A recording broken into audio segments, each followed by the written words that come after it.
Two new performance measures are being introduced in secondary schools in England, Attainment Aid and Progress Aid.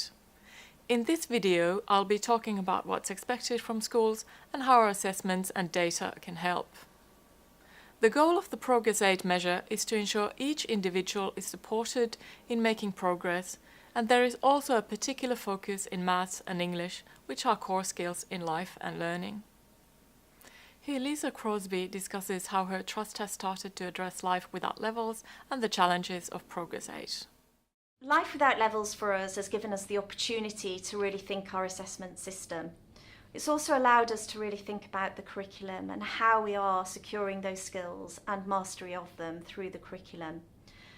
The testing element is really vital to be able to see how well our pupils are performing. In the secondary sector, with the Progress 8 measure, we are now looking at a suite of subjects from starting point and making sure that we're bringing some of the GCSE elements right into Year 7 so that Key Stage 3 is no longer the wasted years. The measure poses some specific challenges to schools. The starting point for measuring Progress 8 is Key Stage 2 SAT scores, and the endpoint is not known until students have taken their GCSEs. And there have been changes to both of these assessment frameworks. Here Carol Holmes discusses how the challenges of Progress 8 are being met at West Houghton High School. Progress 8 presents many challenges to us, and it's easy, I think, to focus first of all on the practical and logistical ones, challenges about the 8.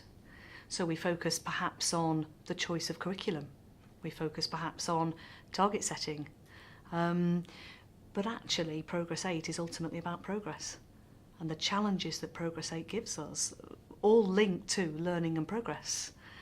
So we've got challenges in terms of identifying every child's potential now.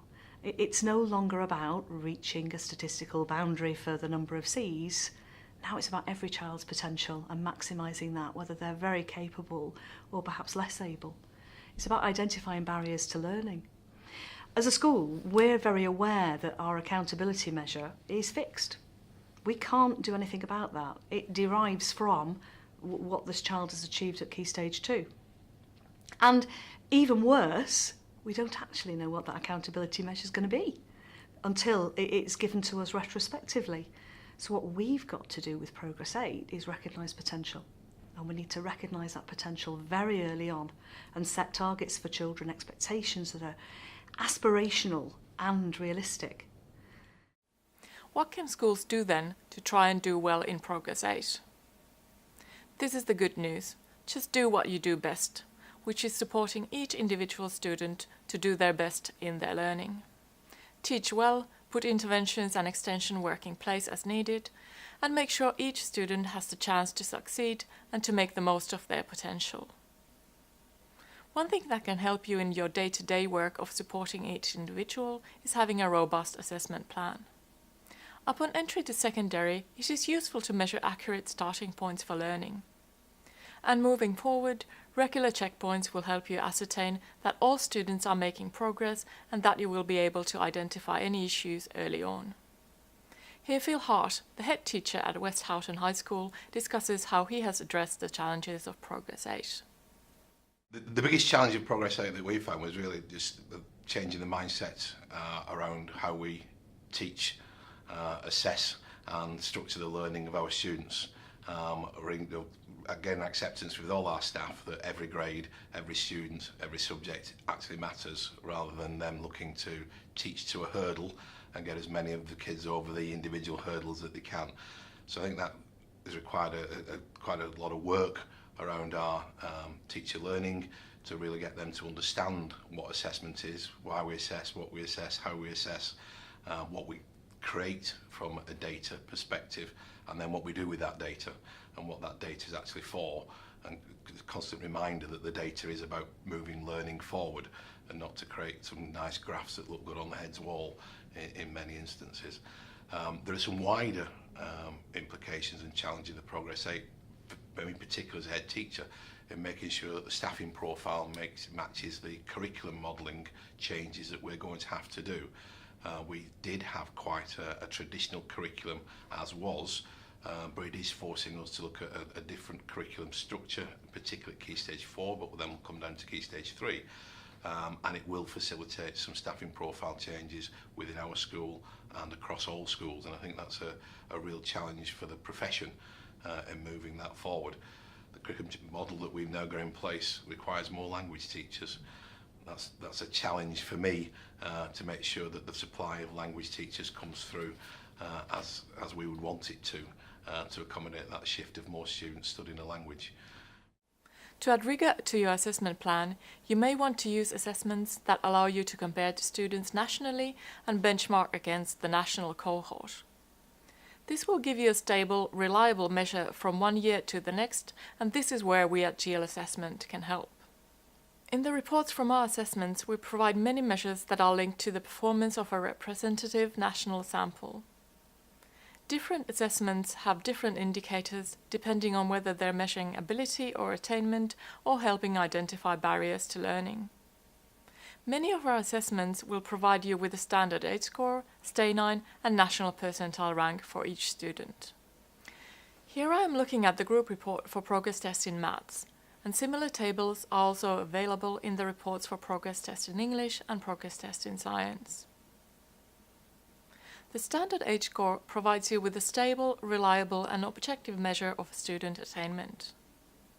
It allows for progress monitoring as well as reliable comparisons, for example between students in the class, in the year group and against national performance, but also between different assessments as the scale is the same. The reports also have a STAY9 which can help you identify bigger changes in performance. For example, if a student moves from one STAY9 to another, this may be something where an intervention is needed, or congratulations when the student has made considerable progress. It can also help you compare and set targets for students who start secondary education within the same STAY9. Are they all progressing? Are there any differences or similarities between the STAY9 groups? The third important indicator is the national percentile rank, which tells you what national percentile the student is working at based on the results of a particular assessment. For example, here we have Nessa Conchio, who performed as well or better than 78% of her peers. She is in the 7th STAY9 of her age group and her SAS was 112 points. A very important piece of data provided are the progress indicators.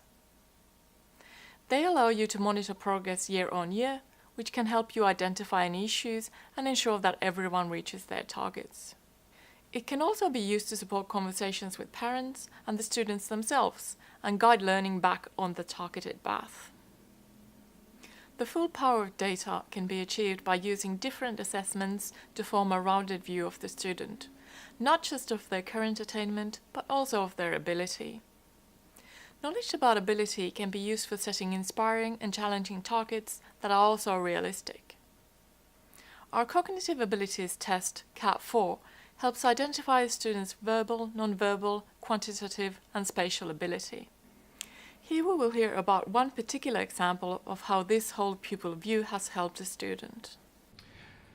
One of our students that has benefited from GL assessment in terms of Progress 8 and options, I think of a young lady who came to us with fairly low target grades in the more academic subjects, and what GL has enabled us to do is to use the SAT scores but also to look at the GL assessment scores, and what it enabled us to do was to look at the fact that she was very creative and very active. She was targeted E grades for most of her GCSEs, and she left us with A grades in PE, art, drama and music. We could have pushed her down the EBAC route. We could have said just do the academic subjects, but it was clear that that wasn't right for her. And we've got to get the balance right between what's right for the school and the accountability measures, but actually we've got to remember that we're there for the children. And it's absolutely essential that what's right for us isn't necessarily what's right for the students, and we must put the students first. CAT4 also offers suggestions for teaching and learning for each student so that individuals can be supported according to their needs. A really useful section that many schools use for their target setting are the GCSE indicators. These are based on CAT4 data, that is, on the actual potential of the student. If performance is very far from these ability expectations, the student may need additional support to be able to do their best at school. A third really useful assessment is the new group reading test. Reading and reading comprehension are at the heart of learning and achievement in any subject, so it is very important to ensure there are no issues in this area.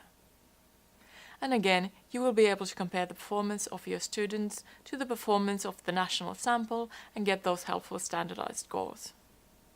If you use one nationally standardized assessment, you will have a good, reliable view of that particular area, and that can be really helpful when working with each individual.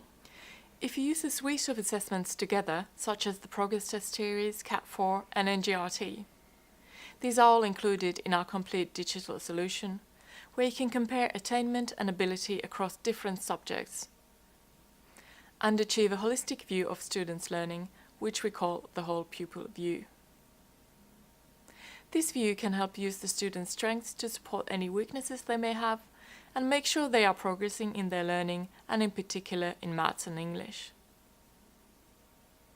Once again, here we have James Lisserman discussing another implication for making the best use of GL assessment data to inform his school's approach to Progress 8. The good thing about the GL assessments in terms of Progress 8 is that it's really important that our students select the right subjects at the end of Year 9. I believe the Progress 8 measure is a really fair system. However, the actual suite of subjects that students have to pick can sometimes mean that those students who are more creative are pushed down a more academic route. What GL assessment does is, through the CAT testing and the progress test series, it enables us to look at the targets that the GL assessment would perhaps suggest that these students would get, and we can then use that with the students to inform them of the best subjects for them to take in terms of what they're best at. So it's been really useful for us to triangulate the GL assessment with the knowledge that we have about those children to give them informed advice. Thanks for watching. If you have any questions about Progress 8 or would like more information about how we can support you, please contact our customer services.